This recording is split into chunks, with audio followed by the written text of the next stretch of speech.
You are listening to Leaders and Legends, a podcast produced by Veteran Strategies and featuring conversations with fascinating and impactful men and women who have shaped our world, our communities, and our history. My name is Robert Vane, Principal of Veteran Strategies, and your host for our discussion. You are listening to Leaders and Legends, a podcast presented by Veteran Strategies, a local veteran public relations enterprise, and sponsored by Girl Scouts of Central Indiana, Garmon Construction, Leaders and Legends LLC, the Grand Hall and Conference Center at Historic Union Station, the McGinley's Golden Ace Inn, and McAllister Machinery, your friendly and neighborhood Caterpillar dealer. You may find all your sales and rental equipment needs at McAllister.com. We are pleased to announce our podcast is a member of the All Indiana Podcast Network in partnership with Wish TV. You may find Leaders and Legends at allindianapodcastnetwork.com. Thinking of starting a podcast or need to host a public meeting? Let Leaders and Legends LLC be your partner as you look for new ways to communicate your message. Please contact Chris Spangle and me at leadersandlegends.net. Thank you for joining us on the Leaders and Legends podcast today. Our guest is Niki Kelly. She's well known to many of you, but she has a new gig as editor-in-chief of Indiana Capital Chronicle, part of a nationwide news organization. We're going to talk about that. We're going to talk about her career, the Cincinnati Bengals, because she became a local celebrity as the Bengals were marching to the Super Bowl, asked Governor Holcomb. And we are joined today by State House reporter emeritus of Wish TV, Jim Shella. Jim, Niki, thank you both very much. Thanks for having me. Thank you, Robert. Niki, great to see you again. Good to see you. Let's talk about your new venture first, because this is something that I find quite exciting. It's new and different, not just for you. It will be also for news consumers. Tell me first of all about States Newsroom, the umbrella organization. Yeah, it's a national nonprofit that started out in North Carolina, and they said, look, and you know this from being at the State House long ago.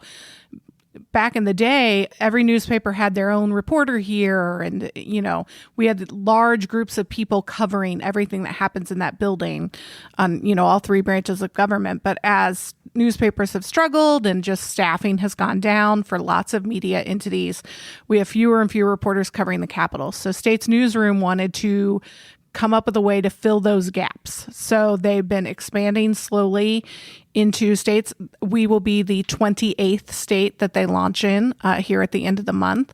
And so the idea is they use national donors, local donors, anyone who wants to give. It's a nonprofit, and fund this so that we can provide coverage to all Hoosiers for free. And also we have what's called a Creative Commons. No subscription. Correct. You can subscribe to our newsletter, which will come to you daily, where you can see the biggest items of the day, or you can just mark our website and check, throughout the day. And we'll have a strong social media. There's no subscription, but then again, you can donate if you like what you're reading. And then basically, we have a Creative Commons license, which means any newspaper in the state, any TV station, any radio station can use our stuff for free and republish, so that we can get... They have to give you credit. Correct. I mean, yes, we get credit. But the idea being some of these outlets that need help and want to cover this but just can't afford to can rely on our coverage. Well, let's talk a little bit about the need for that, because I can tell you that back in the late 80s, early 90s, there would be something north of 40 credentialed reporters covering the General Assembly here in Indiana.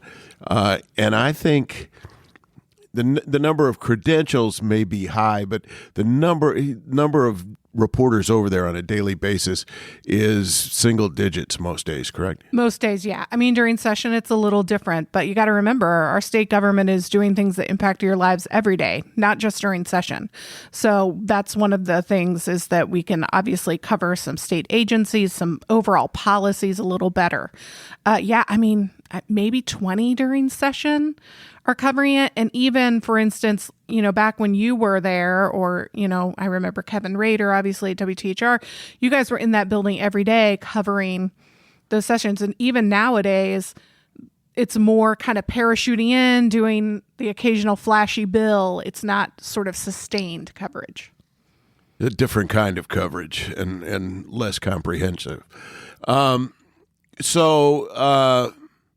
This is kind of the future of the news business in some ways, isn't it? Well, I mean, it's certainly an idea and a venture that some places are trying is, let's try to figure out ways. Obviously, the newspaper structure has struggled. We started out giving everything for free online, and then we realized, oh, crap, we're giving everything for free online, and we lost subscribers. So, I think all journalism is struggling a little, and we're trying to figure out ways to reach more people in a good way.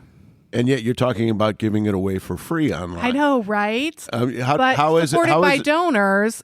So, I mean, just like, for instance, PBS or, WFYI or, something like that. So. And your outlet is going to be a website, yep. Online stories. Will there be audio and video? There might be. Initially, we're going to just start with the basics, but we've got some equipment that we can start doing some of that. I want to kind of slowly roll it out. We can obviously, without any equipment, we can post interviews we do with people. We can add them to story links, and so people can do that. So the video might be a little more trouble or a little more work we need to do, but we can do audio pretty quick. Okay, so basically an online newspaper covering state government. Will you go beyond state government?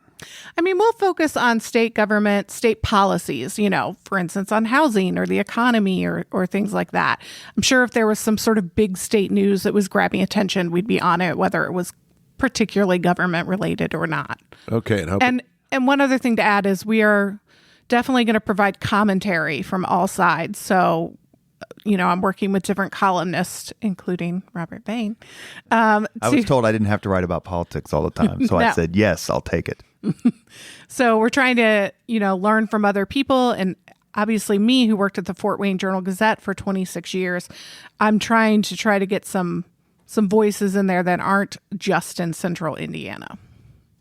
How big's your staff?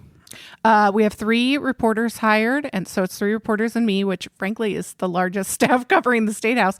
I mean, the Star during session has 2 people kind of, covering it on a daily basis. Now, they have other reporters who might come in and cover, this is a transportation bill, so their transportation reporter will come in that day kind of thing. So, yeah, we've hired Whitney Downard, who's covered the State House for the last 5 years for CNHI, which is a network of smaller Indiana newspapers. And then we hired Casey Smith, who has been at the Associated Press for several years covering the State House. And then we also got a great young reporter, Leslie Bonilla-Muniz, from the Indianapolis Business Journal. She was covering city affairs. Okay, so she covered government, if not state government. Exactly. I always told people when I was covering the State House that, first of all, this what goes on here affects everybody's life in the state of Indiana, 6 million people. But secondly, I don't think a lot of folks at home understand how important news coverage is to what goes on. Yeah, I mean, we get all caught up on the Washington stuff, right? And I'm not saying what they do there doesn't impact us. It does. But, we should be looking more at the state level because, everything from, I don't know, when your kid can get a driver's license to, whether you're going to get a new refund from the government. I mean, they cover whether you need a license to carry a gun. Right. I mean, they cover every bit of everyone's life here in Indiana, and I do wish people would pay more attention to state news, and hopefully this is an outlet for that. Okay. You haven't as we record this, you haven't yet launched. Correct. We will be announcing right as this airs, and then launching the end of the month. We're just deciding which day, dependent on a possible special session that the governor's calling. And what's the website address? You know what? Oh my God, I don't even know it yet. It's still being built as of right now. But will it be Capital Chronicle? Yep. IndianaCapitalChronicle.com should get you there. Okay. Okay.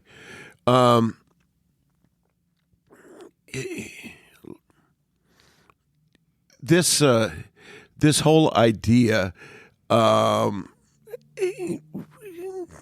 it's a long-term project, I'm sure, is the plan. Do you expect that at some point you will require a subscription? Not that I've been told. That kind of goes against kind of the founding of States Newsroom as a whole. They've been running since 2017. Or after us, they're launching Arkansas, so they've never pulled back on coverage in any of those states. They've only grown it. They also have a Washington D.C. bureau, so that if our senators or lawmakers make news, we can get more direct stuff from them for Indiana. Okay. Let's talk a little bit about you and your career and what brought you to this, because Robert mentioned it a little bit off the top. You're an Ohio native. I am. Went to Ohio University. That's right. Bobcats, Athens, Ohio. You and Peter King. Yes, that is accurate. I have a funny story about Peter King sometime, I'll tell you. We're ready right now. Yeah. No, he was there for some event, and I remember he was managing editor when he was at the Post where I worked, and I was managing editor. So he and I had a big sit down, but he was giving a speech at OU, and he brought in pizza and beer for the whole staff because, us poor college kids. So he was great to sit around and talk with the young reporters. We're talking about Peter King, who wrote for years for Sports Illustrated and covered football, or covers it as well, or better than anyone. Sorry to interrupt, Jim. That's not a problem. NFL writer. Okay, what brought you to Indiana?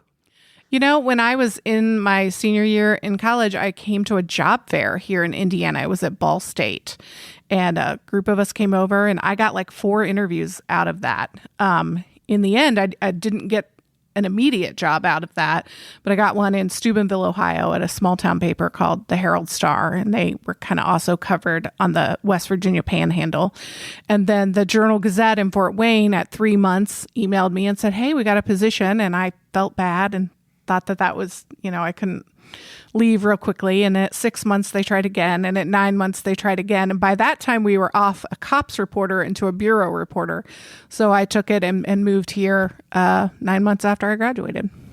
Did you start at the State House? Nope. I started up in Fort Wayne, actually in a bureau in DeKalb County. I covered smaller counties, doing a little bit of everything. And I'm glad I had that because, from being at the State House, we cover every single topic and issue you can come up with. So, I had my years covering the school board and picking up cops reports and local business openings and, that kind of thing before I moved into the main office to cover state and federal courts.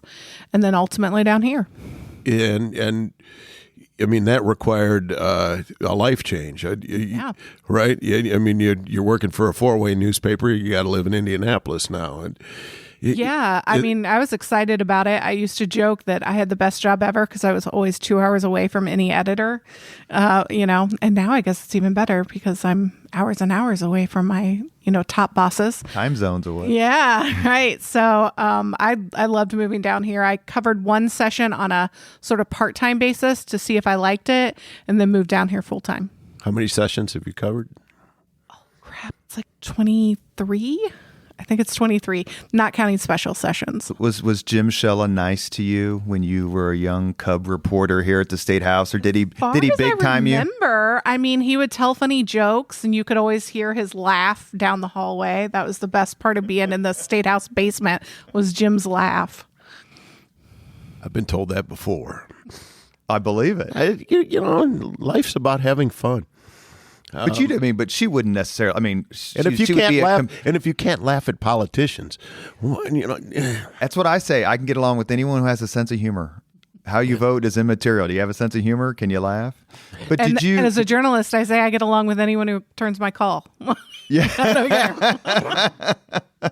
But do you remember when Niki came? I mean, there were a lot more reporters then, but am I wrong? Sure. Did you take Leslie's? Mm-hmm. So Leslie Weidenbender, who's now the editor of the IBJ, who we want to come on this podcast whenever she wants, you took that gig. Because she moved to the Louisville Courier-Journal as their State House reporter. Right. That's what I thought. Yeah. No, I do remember. Well, tell me about the Journal-Gazette, if you would, because I think there's a reason why you stayed there for 26 years. Sure. I mean, it's not like every other newspaper. It's not. I mean, it's a family-owned newspaper, which is pretty rare in these day and ages. It's not. It doesn't belong to Gannett or to, this or that, subsidiary. It's a family-owned paper up there. So I always had a lot of support from the publisher and the editor, and they were very loyal to me. They gave me a lot of freedom to build the beat the way I wanted. And so I loved being there. I occasionally would think about leaving. But, there aren't a terrible amount of opportunities down here. I was starting to feel toward the end of this that I maybe wanted to move into editing. I mean, there's only so many budget committees you can handle and so many of covering the same, bills again and again where you want to try to stretch yourself and challenge yourself. And this came just out of nowhere and at a great time. So are you going to be only editing now, or will you do some reporting as well? I will mostly be editing. I'm not going to say I wouldn't pitch in if something was needed, but I will mostly be editing, and I'll write a weekly editorial too. Okay. You, while working for the Journal-Gazette, and since, you've been very active on social media. Yeah.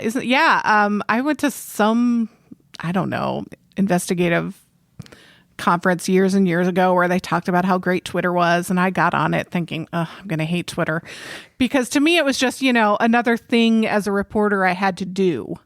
And I didn't realize at the time what a great asset it is. I started live tweeting meetings, and it sounds like, I'm not taking notes, but you are. It's just a string of your tweets are your notes, for the story. That became a big deal. And also, I would say mostly when COVID first hit was when Twitter really became this thing. So many people reaching out, needing help, wanting questions answered. It was humbling. And, sometimes I would do it right in the middle of one of those COVID briefings. Someone would text me and say, can you please ask the governor this? And I would, toss it in there. So I know Twitter has its downside, from time to time. And I'm sure I've had a day or two where it wasn't great. But overall, I think it's been a joy getting to, communicate with people. And I hear more, from more and more people how they follow what's going on at the State House through my feed. And I will continue that even with this. That was going to be my next question. You expect that you'll remain a presence on... I'm sure. And I'm quite sure I'll be monitoring fun hearings and things like that while sitting at my new desk. I won't be in the basement of the State House anymore, but I'll still be following it. You had for those who don't know, the accommodations for reporters are they're a lot better than they used to be. Back in the 80s, we were in plywood shacks in the middle of the floor on the third and fourth floors. They've since they since have moved the media to cubicles in the basement, most of which don't have a ceiling. And I know yours is very near the men's room. Oh my God, it is. And I remember during COVID, I had to actually ask them to keep the door closed because all I could hear, like they were keeping it open so people didn't have to touch the door, which I get, but all I would hear was flushing and talking and the like jet-like hand dryer. Mm-hmm. So yeah, that was a treat. Although I can't tell you how many people stop by my shack after a visit to the bathroom just to chat. So I'll miss that. And for what it's worth, your new offices are on the 8th floor of the Indiana State Teachers Association building across the street. So you have not only great accommodations, you have a wonderful view of the State House. I do. I'm pretty excited. This is the nicest office I've ever had. I've been in bureaus and I never said anything bad about our State House digs. They were great. They allowed you to keep on the pulse of everything. There was some occasional issues, some occasional, bugs or spiders, or I mean, what was it? The brown recluse spiders. Mm-hmm. Yeah. But overall, I mean, I think everyone over there loves those, and we're still going to have an interim shack over there for our reporters when they're covering those late nights for the session and stuff. So let's talk a little bit about being a government reporter, because do you describe yourself, what you've been doing previously as a government reporter or a political reporter, or both? I probably lean a little more toward government. Obviously, politics is part of it, but policy has always been more my sort of thing. I more like to dig into things on, how we're doing on our pensions or whatever. So obviously politics are part of it, but I prefer policy. I used to give a fair number of speeches when I was working as a State House reporter, and I would start out with a series of quotes, one of which was from Peter Russell, or it was Russell Baker was the guy's name, Russell Baker. Were you going to say Peter Rustoven? I was thinking of Peter Baker, who's with the New York Times now. Russell Baker said that being a State House reporter is someone who stands in marble hallways waiting for important people to lie to him. Would you say that was a fair description? No. Well, I've talked to, forgive me, Nikki, I'm very sorry, but I'm just laughing because I've talked to you after a client of mine lied to you, and I remember your reaction, so just feel free to say as you please. I mean, I'm not saying it doesn't happen, but certainly the majority of sources I deal with do not lie. And are good, upstanding people who are doing what they think is right. There's always the bad apples, right? In every, whether you're a lawyer or a journalist or a lawmaker, so, but overall, I think most of my sources have treated me pretty well. How is it then between reporters in the sense, or among reporters, where you're both friends and colleagues, but competitors? I mean, Leslie, we mentioned before, is obviously a good friend of yours. I think we all love Ed Feigenbaum, and your friend here, Mr. Shella. I mean, you guys are somewhat competing against each other, but also somewhat helping each other. If there's like a just in news service or something like that nobody likes. How do you guys, both of you, I guess this is a question to both of you, how do you navigate that dynamic where you're both on the same team yet being competitive? Well, if I could just start with that, yeah. I was watching the PGA tournament yesterday, where one golfer is a stroke behind the leader, and the leader hits a great shot, and the guy who was behind looked at him and gave him a thumbs up. I mean, you're all in the same thing. You're in the same endeavor, and you kind of want everybody to do well. You just want to do better. You want to beat the other guy, but sometimes it takes a team effort to chase down a story, to nail down a politician. So there's a push pull there where you are in competition, but you're also working together. Yeah, it's I mean, cheesily kind of like a family, because we're all in that basement and we're all doing those late nights and we're all trying to understand this massive budget document someone just gave us, But there are times when you can tell that someone is working on a story. Suddenly their office door is closed, their conversations are a little more muted in the hallway, and you're like, ooh, what are they working on, So, but obviously, I was at the Fort Wayne Journal-Gazette, so I had a specific coverage area, and I still covered state news, but I also had an eye toward Northeast Indiana. So I've had, fellow reporters, oftentimes you'll be sitting in a hearing, and you hear, I don't know, something about a Fort Wayne thing put in a bill, and they will immediately text me, hey, check this bill. Someone put something Fort Wayne related in it, because Fort Wayne isn't there, bailiwick. So we have a little bit of enough separation where you can still help each other out. You can still, be collegial and still try to beat the person, And there were times you mentioned, I remember one time during the Religious Freedom Restoration Act when Mike Pence was signing that bill and they wouldn't tell us when or where. And we had people posted at every door, including there were national, like CNN was in town, whatever. And we'd be like, because there are like 8 or 9 ways you can get in and out of that building. And we had people posted at every door. And he still slipped us, by the way. You are listening to Leaders and Legends, a podcast presented by Veteran Strategies, a local veteran public relations enterprise, and sponsored by Girl Scouts of Central Indiana, Garmon Construction, Leaders and Legends LLC, the Grand Hall and Conference Center at Historic Union Station, the McGinley's Golden Ace Inn, and McAllister Machinery, your friendly neighborhood Caterpillar dealer. Our guest today is the editor-in-chief of the Indiana Capital Chronicle, part of the States Newsroom nonprofit organization. You can find her writing and that of her staff, which she's talked about, IndianaCapitalChronicle.com. We're talking with Niki Kelly, co-hosted by her friend, our friend, and frequent co-host, Jim Shella. Niki, is there a particular Hoosier leader or legend you admire? Wow.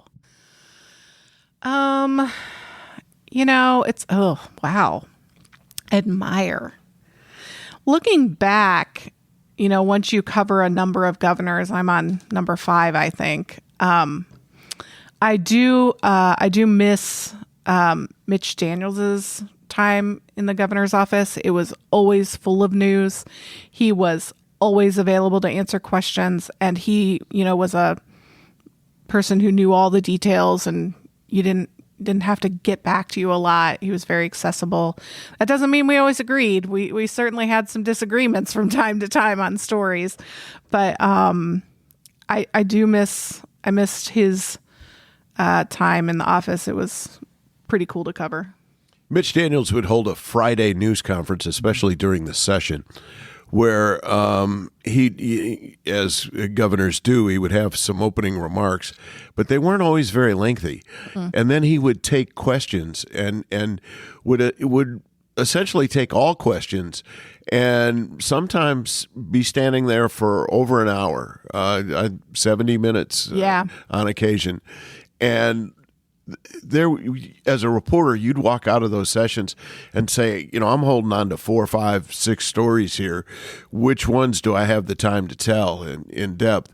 It was a different animal than with most governors. Yeah, he was a lot more open on like a bill, if, they're working on a bill that does this. He was a lot more open on it. Now you constantly just get, we'll wait till it gets to my desk and I'll review it, and that's not very helpful to educate Hoosiers on the topic.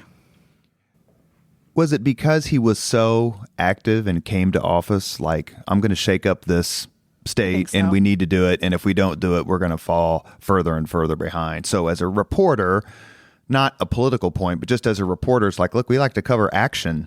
Right. Yeah. I mean, there was so much going on. At that point, there had been 12 years, I think, of Democrat control. And he came in and had so 16. He had so many plans, and there was never a dull moment under him. So, yeah, some of it was just he had a lot that he wanted to change.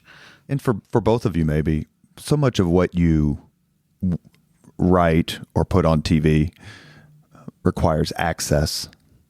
How do you balance needing that access with calling someone and going, this isn't right, or you're punking me out here, or you're not giving me what I need? That's got to be a bit of a delicate balancing act, because you can just kind of get froze out.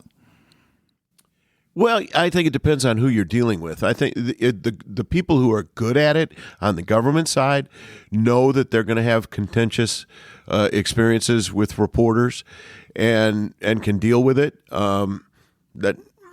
Like with everything, not everybody's good at it. So yeah, you gotta weigh whether you wanna risk losing a contact once in a while. But I guess I would err on losing the contact side of things. Yeah, I mean, some of it's pick your battles, right? You're not going to pick every tiny little thing. You're going to wait for, the bigger stories that you really need. Did you ever, let's say it a different way, did you ever I'm calling the chief of staff, or the next time I see the governor, I'm going to bring this up to him direct? I mean, did you feel like you had to go beyond someone to get what you wanted because it was that bad? Sure. Sometimes. A lot of times what happens there is if you're dealing with a state agency and you're just running into wall after wall, then you go to the governor's office and say, hey, I've been working on this for 2 weeks. They are just not responding, not being helpful. And so I've definitely had to do that. Lots. What was it when I was in the mayor's office? I would get those calls from Mary Mills or whomever and say, hey, agency X isn't giving me. And I'm like, okay. And then I'd go down to whatever agency it is and say, so when Greg Ballard said he was running on the most and have the most open and transparent administration in Indianapolis history. Did you miss that part? Let me remind you of it as we move on.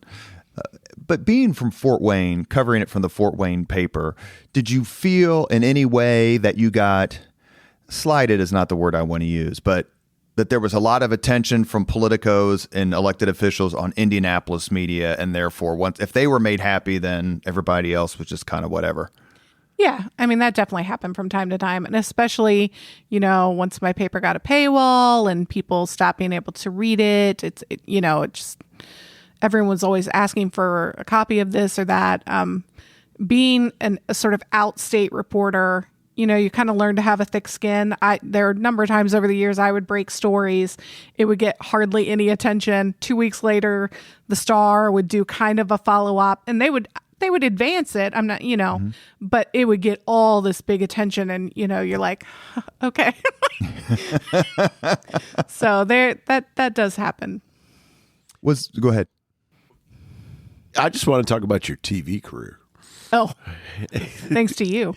Well, yeah, thanks to you, I would Jim's say. put us all on TV, hasn't he? Well, but I was the host and producer of Indiana Week in Review, and I invited you to come on initially as a substitute on the panel. You were reluctant in the beginning, correct? Well, I mean, journalists, I think in general, aren't used to being, in front of the camera. So I think I was a little reluctant in the beginning. You worry about what if I say something and that kind of thing. Once I did it a few times, you felt more comfortable. You also realized you get a lot of contacts that way. You get a lot of people coming up and saying, "Oh my gosh, I saw you on TV last night. Tell Ann not to, or whatever." But yeah, I was a regular fill-in for years for you, and then finally got called up to the big leagues. But it's a weekly show, appears on Friday evening, but it helped you every day. Is that what you're saying? Absolutely. He said with the leading question. It did help me every day. Now, I mean, if you know the show, it's the host and then a Democrat and a Republican. So they obviously are very set and have opinions. And then it's two reporters. So, you had to watch and be careful that I wasn't giving opinion, that I was focusing my comments on facts and sort of what happens next on an issue and not. That's what I did when I was on there. Did I not, Jim? I think selective facts is what I would say. Selective facts. But the format is set up so that you get a little partisan dust up, and then you have reporters try to sort through it and tell folks what's what. Yep. Tamp it down a little, clear some things up. Well, has that changed? Jim was a guest on the podcast, was I think maybe the second or third guest when the Leaders and Legends podcast started almost more than 3 years ago now. And so you are as well placed. You started the State House, I think we said in 1999, to see how much things have changed. So how much have they changed, or have they not? I mean, on the technology side, everything's different. With you went from writing a story that was due at the same time every day, and it was posted in the morning. Now, you're constantly updating the web pages. You're constantly tweeting. You're constantly, your deadlines are like a rolling deadline for whenever something's done happening. So on that side of just simply how journalism has changed has been pretty massive. Now, inside the building, I would say, it's definitely a little more fractured in there amongst some of the caucuses. Back when I first started, there was a lot more sort of going out, having fun, getting to know each other. There doesn't seem to be a lot of that anymore. It's everyone kind of goes back to their hotel room and that kind of thing. So it's definitely not as open of a place, I don't think, anymore. Has that been deleterious to the state? In other words, would we get better things done for the state if there was more collegiality? Because it's a little bit of an opportunity cost. The more that elected officials are working out deals and crafting legislation over at St. Elmo's, the less transparent it is. And so we need to get more things done. And I always kind of laugh. I'm like, well, then you want the smoke-filled room to return, don't you? And they're like, no. And I'm like, well, that's kind of how. Well, I mean, things that's got all done. dependent on your perspective. I mean, if you're coming at it from a liberal side, you're going to say, yeah, we need more camaraderie, more compromise, more bipartisanship. You know, if you're coming from a Republican side, you're like, it's great. It's working great. We have supermajorities and it's fantastic. What would you say, and we're going to talk about RFRA in a minute, much to my consternation, even though I will say that my lovely friend Jim Shella did call me after the Stephanopoulos interview just to make sure I was okay. Called me that Sunday. It was a rough morning. Yeah. Along with, here's the deal. Here was the call. Are you doing okay? Well, I still have to interview tomorrow. Thanks, Jim. I appreciate it. Like, he wasn't going to let me off the hook just because I was, He checked first. He did. Here's a fun fact for you.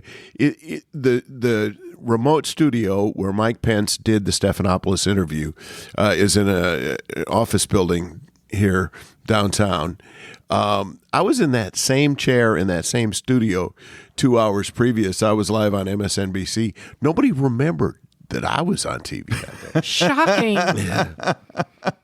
Is that the biggest story the two of you covered in terms of national implications? In terms of national implications, absolutely. In terms of just more toward the state, I would say when Governor O'Bannon died in office, that was, that was a whole nother level of things you can't imagine that you're doing. And you're trying to focus on everything and on the news and not have an emotional reaction to a person who is, for all intents and purposes, a colleague who you run into the hallway and they ask you how your cat is and, things like that. And so you're trying to do all the journalism you need to, but also not have some sort of emotional reaction. And it's hard to kind of tell your body not to do that.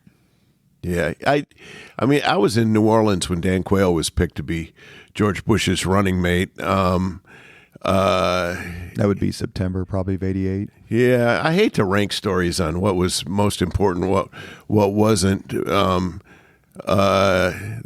fair to say that RFRA was combined big with social media. It was big. Yeah, and I mean, always remember that we were about to host a Final Four here, and that was a big impetus to the controversy. Was the NCAA was threatening to take the Final Four away at the last minute. Yeah, and I remember there was some discussion after like post-mortem on RFRA here in Indiana that slightly kind of criticized the news media for how did it kind of get that far. And it's like, wait a minute, we've been writing about it since January, people. We've been talking about it since January, but it sort of all exploded the week they finally passed it. Well, I could say, I think the statute, 7 years, right? So I think it'd be right at 7 years. Statute of limitations has ended on this. But the poll that I saw in late spring, early summer, as part of the Pence campaign, had his approval rating drop considerably from what it was in the early winter. Number one reason, who's to blame for RFRA? The news media. Despite the fact that then Governor Pence's approval rating had dropped. So how do you square that circle? Well, I mean, there's always a tendency to shoot the messenger. Exactly. Is it more pervasive of when it's Republicans? Because, my people aren't exactly enamored with the national news media these days, or the local media here sometimes. Well, if you go back to the 90s, even the early days of talk radio, you could go on the Indiana GOP website, and they would have instructions there for people on how to call in to talk radio and how to deal with the media. And I think that there has for decades been this belief among Republicans that there is a liberal slant to the people who work in the media, and they paint it with a broad brush, and they have always done it, and it's not fair, it's not right, but what are you going to do? You can go to work and do your job. Yeah. I'm trying to think. Going back then, I mean, like Jim said, it's easy to shoot the messenger. I think obviously the things we were pointing out in the various stories and articles and TV segments obviously got through, because let's remember, it's the lawmakers who decided to fix the law, not us. We can't do that on our own. So We talked to Speaker Bosma about that when he came on the podcast. I think Mike Pence wanted to make it seem like we were blowing it out of proportion. And then once he went on Stephanopoulos, obviously, as we know, I mean, it just, any chance that they had of salvaging that went. So then he held a news conference over at the State Library. Oh, yeah. That was attended by most of the national media, where And Greg Louganis. and Actually, he got kicked out. He and his dog got kicked out. yeah. This was an official news conference, not a political one. Therefore, I wasn't involved. Just can we have that disclaimer, Spangle? Yeah. It was Make official. sure that's in there. Yes. And Greg Louganis was in town for some other purpose. And he just showed up, and they told him he couldn't stay because he wasn't a reporter. He came over to the State House and watched it with Bosma in his office. Yeah. And during that news conference, Mike Pence said a couple of things that only fanned the controversy. To say that they didn't handle that well is a vast understatement. So if I had told you on that day, the three of us are walking, even though I wasn't there, the three of us are walking back to the parking lot, and I go, you know what, Jim, Nikki, here's the deal. I'll bet you $1 that Mike Pence is going to be the next vice president of the United States, serving under Donald J. Trump, you would have said. In the interview that I did on MSNBC on the morning of the Stephanopoulos interview, I was asked if Mike Pence's motivation was a desire to run for president, and I said that ship has sailed. At that point, we weren't even sure he could be reelected governor, right? Well, that's right. How quickly it went downhill. Right. So, and I don't think anybody had contemplated him being vice president, including himself, probably. Right. I mean, it was a crazy. I would have taken like $1,000 bet from you, easy. And does that just prove, as the saying goes, that a day is a lifetime in politics? Have you seen anything else, Nikki, in your career change so quickly? No. A person's fate. I mean, his living fate, obviously. Yeah, no. I mean, that moves so fast, and, having to pull himself off the ballot, become, tapped for VP. And then I would love to know if he actually ever thought they would win. That would be like, I can help you with that. Do you? Well, I retired the week of the 2016 election. Wish TV threw a reception for me on Friday, and the Governor Pence was invited to be there and had accepted. He was not planning on being elected vice president on Tuesday, and his office sent a Sagamore of the Wabash with my name on it, but there was nobody there to present it. They didn't have a plan B. Were you surprised that he was chosen as vice president? Forget that he won, because I think we could all concede that was an upset of historic proportions, probably the greatest in American history, against a candidate who should have won, could have won, Hillary. We're not talking about Reagan in '84 winning 525 electoral votes. Yeah, I mean, Mike Pence and Donald Trump are an odd couple, to say the least. And so, as it was happening as journalists, what do you? Because I was going to next question I'm going to ask you is every about, night and talk to my husband about how surreal everything was. We'd be camped out at the Conrad because do you remember when the Trump's plane broke down, and so he had to stay there, and so then suddenly Newt Gingrich is coming into town, and they're all going to the Conrad to try to win the VP nod. I mean, it was insane. I couldn't have believed anything like that would happen. And fun. It was super fun. From a journalist's perspective, how disappointed were you that Mitch Daniels did not run for president in 2012? I mean, yeah, strictly from a journalism perspective, it would have been fun to cover because, I'd covered him for 8 years. I had a lot of background, a lot of information, I think, that could have helped readers. And so, yeah, that would have been super fun.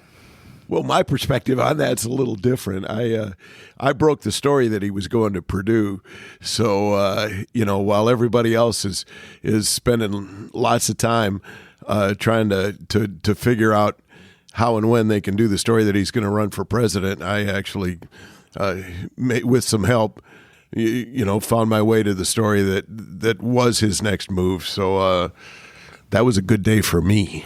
You and Mr. Osterley, you're close, aren't you?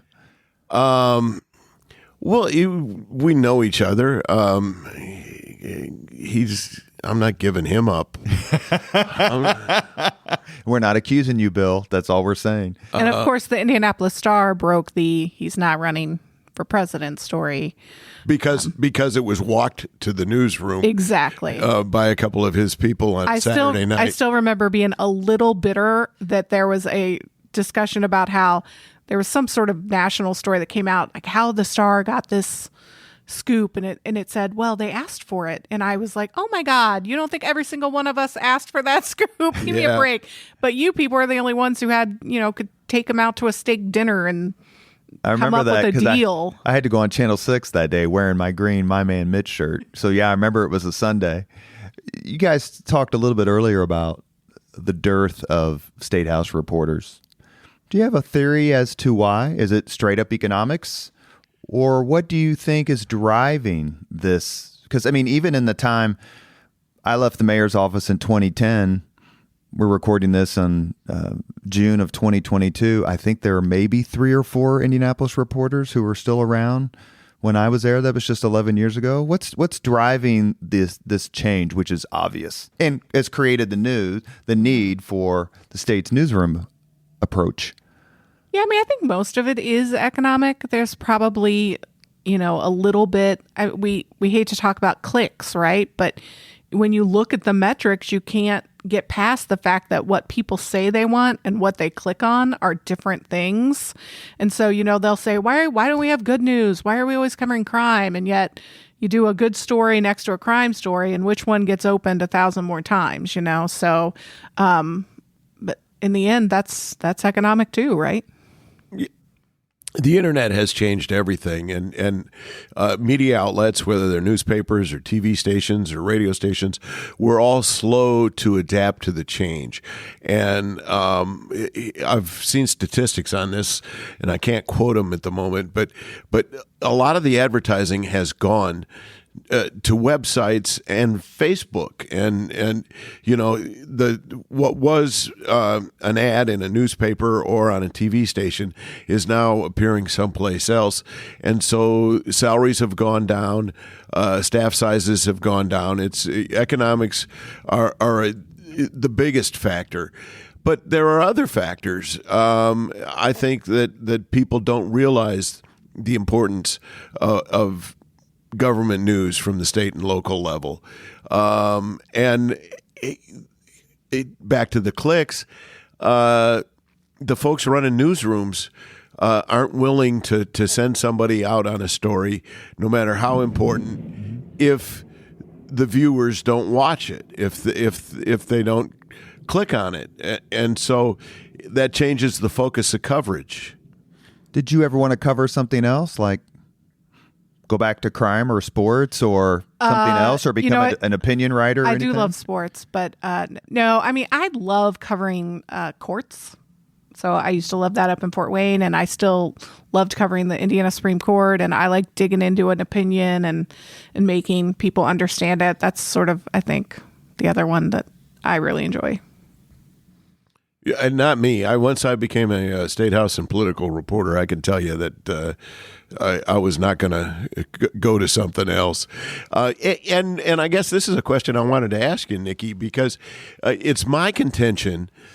Most reporters, you might cover a trial that lasts a week or 2 weeks, but most reporters are doing daily stories. It's something that happened today. Maybe there's some background that you've learned from covering the issue in the past. But being a state house reporter is, I think, far more difficult, because you have to know a range of issues. You have to know the history on every issue. It's there's a lot of institutional knowledge that's required with regard to players and attitudes, and yet it's fun. Explain that, can you? Yeah, I mean, you get to know you're experts on, like, little mini experts on so many different topics, since there's no topic that the state doesn't interact with for citizens. So that's super fun. One thing I loved about covering the State House, and I will miss, is never knowing when you go into a hearing. Like, you'll sit there for one bill and suddenly another bill will come up and you'll be like, I absolutely did not know that law existed, and suddenly you're learning something. And that was cool, that I never felt like I stopped learning in that job. There was always something new, always something fresh to cover. How did you handle people who just didn't want to talk to you? I mean, just, and by that I mean kind of elected officials more than anyone else, obviously, because some people aren't ever going to talk to you because they're told, you'll have to call the press person. I'm not allowed to speak to you. Yeah, I mean, I've had that occasionally over the time. You just sort of try to focus them. A lot of what I got, the Fort Wayne Journal-Gazette had a very liberal editorial page, and so I was often painted with that, and they'd say, well, I don't like the Journal-Gazette, you're liberal. And I'd say, okay, well, let's talk about that. I'm the reporter who's doing the basic news stories, and try to separate that so that they could feel like they would trust me. And I would point out, talk to some of your colleagues and ask them if I can be trusted. And so I'd just sort of try to push through it. Did you feel like you had your own sort of, and we do like Karen, by the way, Karen Francisco, Yep. What a sweetheart. So fun to work with on everything. Even when I was at the state Republican Party, she never treated, she was always like, yeah, sure, send it in. Did you feel like the folks who were representing Fort Wayne in the House and Senate kind of like had your back in a way, like, hey, I know we're on different parts of this prism, but we're from the same area. We want great things for Fort Wayne. How can we be helpful? Yeah, I would say on 95% of the things, absolutely. There were occasional issues that there were some bunny heads on, and, they wanted a bill to maybe fly through under the radar, so it didn't get attention. That happened on occasion. But overall, I'd say, yeah, it was pretty collegial. More and more, though, in the past recent years, when you do election profiles and things like that, more and more since Donald Trump was elected president, to be honest, people just refuse to even speak to you about basics like, where'd you go to school? Why are you running? What are the key issues that are important to you? They just absolutely refuse. And so that's been a little different to get used to. Donald Trump has changed the nature of political discourse in this country on a number of levels. And the fact that he labeled the media as enemy of the people is not helpful, I don't think, for anybody. Certainly it made our jobs tougher, but I think it denies the public information they need when people are unwilling to talk to reporters and think it's okay. And I think, So not to be a snot. But he's going to be a snot. Referring to myself. Yes. I don't agree with that characterization at all. What the enemy of the people characterization. So yeah. I agree with you on that. And we don't do big P politics on the Leaders and Legends podcast because we love everyone. But is there nothing to be said for how the Washington, D.C. media frames and covers stories and the language they use? The recent example being the complete burying of the armed man outside Kavanaugh's house, which in some major How'd you find out about that? Which in some major organizations did not get covered at all. Well, because the internet has widened the definition of media for good or for ill. But the idea that an armed potential intruder outside a Supreme Court justice's house should get no mentions at all on multiple outlets for days seems to fuel the Republican angst against Robert, just DC media, not Robert. Indiana. Put down that big brush. I mean that's what that was a specific example. Yeah. That's what I was asking about. But you heard about it. I saw lots of coverage on it. It's one of those stories, unfortunately, that there's not a lot to report. I mean, after you report that the guy's there and he's been arrested, and here's why he was arrested. There's and it get like. it got covered up by the shooting in Uvalde, Texas, I do believe. The media tends to focus on bigger stories. Just ask Dick Lugar about announcing for president on the day of the 19th. Oklahoma City bombing. Yeah. So 1995. yeah, he didn't get much coverage either, and that had nothing to do with anybody's political viewpoint. It's just the nature of the media. But there's one of the problems we have with the media, and this is a problem that the media has created, I believe, is we have these cable news channels that have a point of view. And, MSNBC is clearly on the left-hand side. Fox News is on the right-hand side. And they do these programs that are supposed to be straight news, and then they do other programs that are opinion, and they look the same. And they're not labeled opinion. And it's all commentators and not journalists. It really skews everyone's perspective. And that's what you ran into a little bit. Yeah. Yeah, and people, I mean, you can't tell the difference. None of it is labeled. In a newspaper, at least it says opinion on the top of the opinion page, so you know that that's opinion and the other is news. It's all done on purpose because folks are trying who run these cable channels are trying to find their base and play to their base. But it's long term for the benefit of the republic and for the benefit of straightforward media. It is not helpful. You mentioned a few minutes ago, Niki, that you will be writing an editorial every week. I will. That'll be very different. I'm not sure how I feel about it. I mean, I just think they'll be kind of tame at first until I get used to actually inserting myself, because I've spent 30 years writing in a way that what I feel isn't part of what I'm writing. So that'll be a new challenge for me. And that'll be issue-based editorials or, hey, this piece Once of a week. legislation kind of thing? Yeah, just whatever is kind of catching my eye that week, probably. Candidate endorsements? You know what? Question right out of my mouth. That's Nice. Mm-hmm. You know what? I honestly haven't even thought about candidate endorsements. That's something I'm going to have to think about. I think my initial answer is no. A, because I'm not sure anyone pays attention to them. B, I can't get half the candidates in to talk to us anymore. Well, that's something like the Marion County prosecutor. It's just Marion County, but they have jurisdiction over the state house matters. Right. Yeah, so we'll see on that. We have reached the point in the Leaders and Legends podcast, where we ask the same 5 questions. Now, Niki, you have listened to the podcast before, so you know these questions are coming. I've heard them, but I did not remind myself of them, so here we go. Jim, do you want to ask them? No, these are your questions, sure? Robert. They're right there. Ask her. Oh my goodness, it's an honor. You guys could share. I'm not sure I can. He's read so this. rusty. It's not on a teleprompter, so he can't figure it out. Had to take his glasses off. All right, Niki, what was your first job?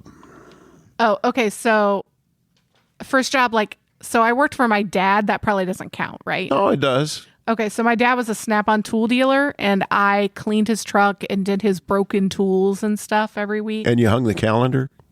There was always a calendar. But as far as not within my own family, my first job was at a dry cleaners. The cashier? No, I actually press the clothing twice a week, and that job sucks. It is super hot. And I believe it. Let me tell you, this shirt I'm wearing today's got too much starch. I got to talk to somebody. Question number 2. What was your first concert? My parents took me to the Kenny Rogers Oak Ridge Boys concert when I was in 3rd grade. And I only remember it because back then, we got our hair done for it. It was such a big deal. And they put these gold flakes in my hair. But and one of the flakes got into my eye in the middle of the concert and cut my eye. Oh my goodness. Yeah, it was horrible. But What was the first concert you paid for your own ticket? Oh, paid for my own ticket? Mm-hmm. Ooh. Gosh. Probably, this is so terrible. New Kids on the Block. You admitted to it. That was Shella's first concert, too. Question number 3. If you could suggest any book for someone to read, what book would you recommend?